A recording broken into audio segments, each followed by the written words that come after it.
आता बघ किसन, काय काय ठिकाणी बघ,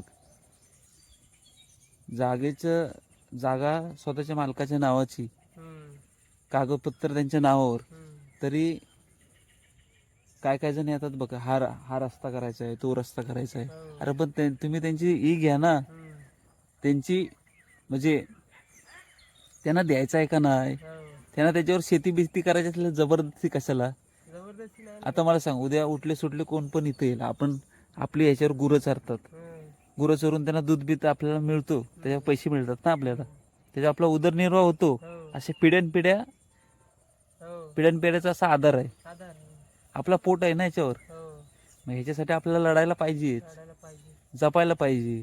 उद्या कोण जबरदस्ती करायला आला तर आपली बोलण्याची पण ताकद पाहिजे. आम्ही तुमच्या दारात येत नाही ना, आम्ही तुमच्या दारात येतो काय मागायला, का धान्य मागायला, का पैसे मागायला. मग आमचं जीवन सुखान जगू दे ना आम्हाला. हा, आम्ही तुमच्या ढवळाढवळ नाही ना करत, मग तुम्ही पण ढवळाढवळ नका करू. कारण आता बघ, एवढे वर्ष आजोबा पंजोबाने आपल्याला दिली नाही, जर राखलं नाही ते काय म्हणतील, हे झालं बुजदिल आहेत. हा, आम्ही आम्ही झालं जीवाचं रान केलेला पिढ्यान पिढ्या, आणि हे लगेच विकली 4 पैशासाठी. हा, 4 पैशासाठी विकली जमीन. आणि छत्रपती शिवाजी महाराज पण वर्ण आपल्यावर थुकतील.